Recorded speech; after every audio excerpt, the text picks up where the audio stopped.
sida dhibi arko soo dhigay wadani sida dhibi arko soo dhigay wadani sida dhibi arko soo dhigay wadani sida dhibi arko maanta waa dhabti iyo dhaxalgalkii bulshadagaha iyo dhaayaha furo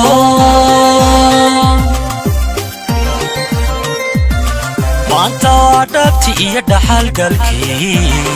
bulshadagaha iyo dhaayaha furo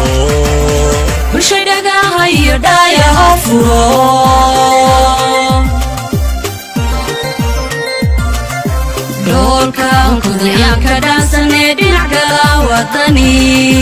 Dolka onkode aan ka dhaasane dhinac kala wadani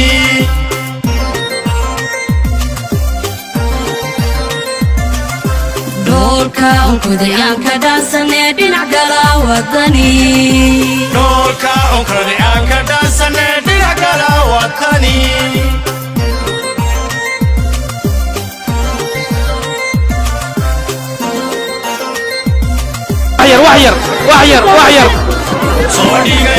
وحير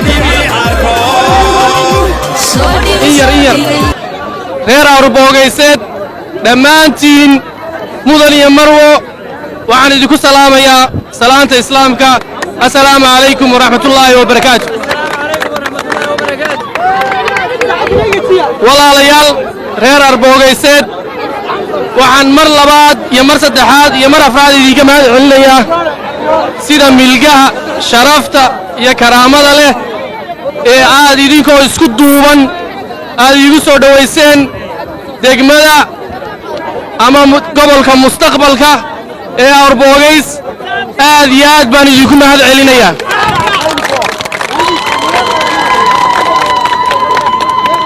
walaalayaal maanta shucuurtayda lama qiyaasi karo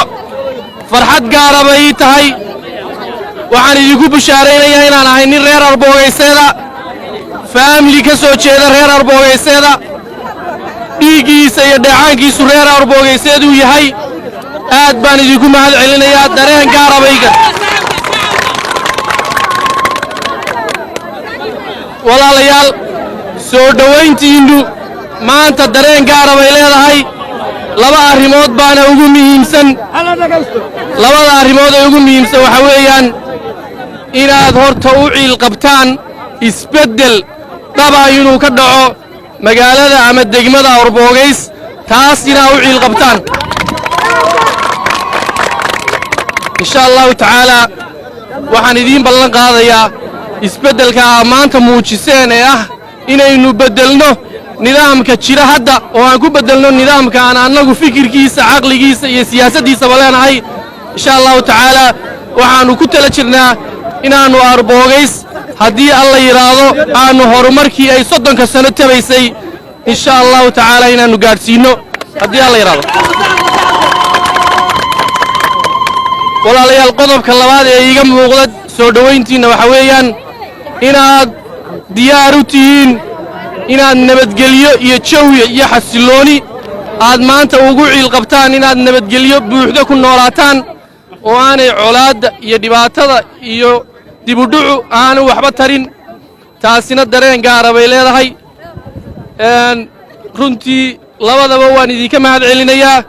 insha allahu tacaala waan idiin joogayaa magaalada haddii alla yidhaahdo waan iswaraysanaynaa magaaladana waxaan tusaynaa bulshada ama xisbiyada nala tartamaya ee kale inay waddani wada tahay oo calanku wada cas yahay waxaannu ugu hanjabaynaa in magaalada Awrbogeys ama degmada Awrbogeys ay tahay xuduntii waddani ee isbeddelka haddii alla yidhaahdo insha allahu tacaala magaalada lug baan ku maraynaa waxaan farriin u diraynaa dadka warxumatashiilka ah ee maalin walba sheega in nabadgelyo darra ka jirto jiidaheenna oo dhan taas waxaynu ugu caddaynaynaa inaynu gacanna qori ku qaadan karno gacanna aynu ku codayn karno oo aan ku dadaali karno inaan horumar gaadhno haddii alla yidhaahdo insha allahu tacaala walaalayaal 31 May wax yar baa inooga hadhay waxaan idinku boorinayaa maalinta haddii alla yiraahdo inaad u codaysaan faraska haddii alla yiraahdo insha Allah taala farta ya faraska inoo balana insha Allah taala guul baan idin rajaynayaa halkan waxa ila jooga xildhibaan ka socda gobolka Sool oo reer Arbogeyseeda waa Cabdiqaadir Hagar oo dhinacayga bidix taagan oo soo dhaweynteeda ka qayb qaatay oo aanu jeclayn inaanu isku soo dhaweyn sameeyno laakiin annaga cilada farsamo nagu yimid aanu dib u dhac ugu sameeyno waan ka raali gelinayaa xildhibaanka isagaanan hadalka ku soo dhaweynayaa aniga Cabdiqaadir Maxamed Hagar dirir baa leeyahay waxaana musharax u sharaxan golaha wakiilada ee xisbiga wadani ee gobolka Sool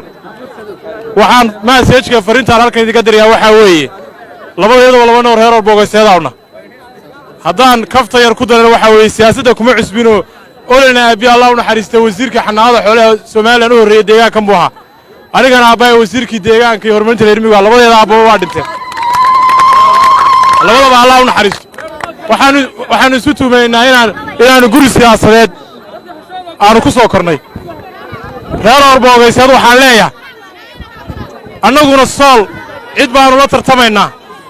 nimankeena saraag xildhibaanku cid buu la tartamayaa gacal isma xidhiidhiyo ehel baynu nahay waxa weeye waxyaabaha inaga maqan waynu garanaynaa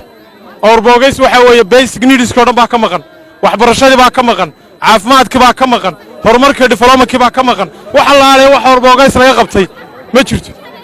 cadceed baa taagantihiin waa soo gaabinayaa waxaan idinku codsanayaa message halka idinka dirayaa halka laba doorasho deegaan baa ka jira midna waa Sanaag midna waa Sool xisbi wadan kulmiye leeyahay dalka xisbi xaakimka laba teeran buu ku soo noqday wax la wixii deegaanka ka qabtay ma jirto waa ogtiin dhibaatada u badanna wuxuu ku hayaa dadka deegaanka cidna loo sheegi maayo shirba halka lagu qabta Arbogeys baa shir lagu qabta heshiis baa leedina galay wax la idinka fuliyo ma jirto qofka islaamka ah laba god laga wada qaniino ilaahay baa inoo sheegay qofka munaafiqa ah laba god laga wada qaniina waxaan idinku codsanayaa aniga muxuu ahaa olol inaad codka wixii muxuu ahaa Sanaagna ee deegaan doorashada Sanaagna inaad ninka ku hubsataan wixii Soolana inaad aniga igu hubsataan codku inaga baahin haddii codku inaga baaho waan inaga faa'iideysanayaa codkaynu meel isugu geyno waqtiga doorashadana shucaac baa la idigu furaa waxaan u ballan qaadaynaa laba nin oo dhalinyaro ah baana laba nin oo Arbogeys shaqeeyaan noqon doona Arbogeysna waxa weeye saweegtaa way ka muuqataa waa meesha wallaahi ugu dulman ee aan wali waxba laga qaban dadka ugu fiican ay joogaan ugu midnimada jecel waxaan u ballan qaadaynaa laba xildhibaan oo reer Arbogeyseeda oo muxuu ahaa Arbogeys fadhiya inaan noqono waxaan ku soo koobayaa cadceed baa taagantiin waxa weeye rag baan la tartamaynaa ninkan rag buu la tartamayaa Sanaag ninkan inaan rag xiniyaha loo qaban anigana waxa weeye Sool baan ka mid rag baan la tartamayaa ilmaadeen Real Tolwa ward inaan rag xiniyaha la qaban rag baan iska soo celiyay halkanaanu nimi inama naga yar muxuu ahaa naga madmadow naga gaagaaban samaad garan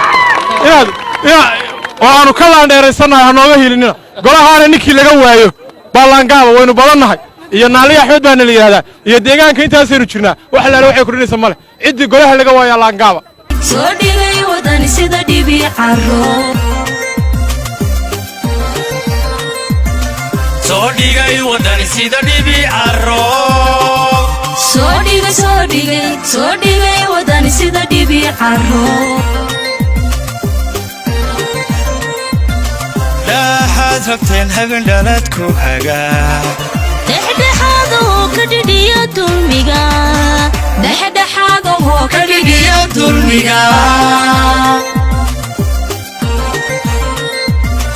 dhaxad rabteen habeen dhalad ku hagaa dhexdhexaadoo ka dhidhiya dulmiga dhexdhexaadoo ka dhidhiya dulmiga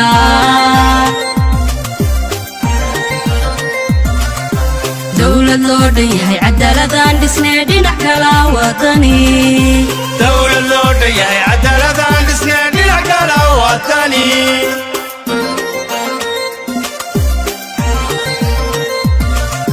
dawlad loo loo dhan yahay cadaaladaan dhisnee dhinac kala wadani dawlad loo dhan yahay cadaaladaan dhisnee dhinac kala wadani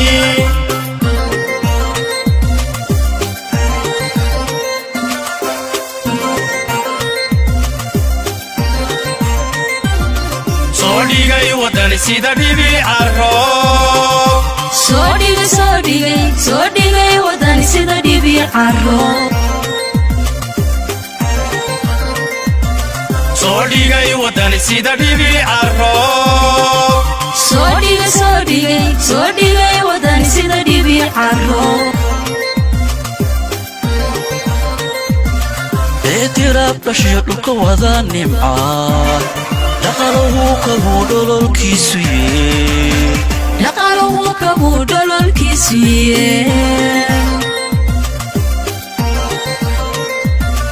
eetiraab dhashiyo dhulka wada nimcaan dhaqaluhu kabuu dhololkiisu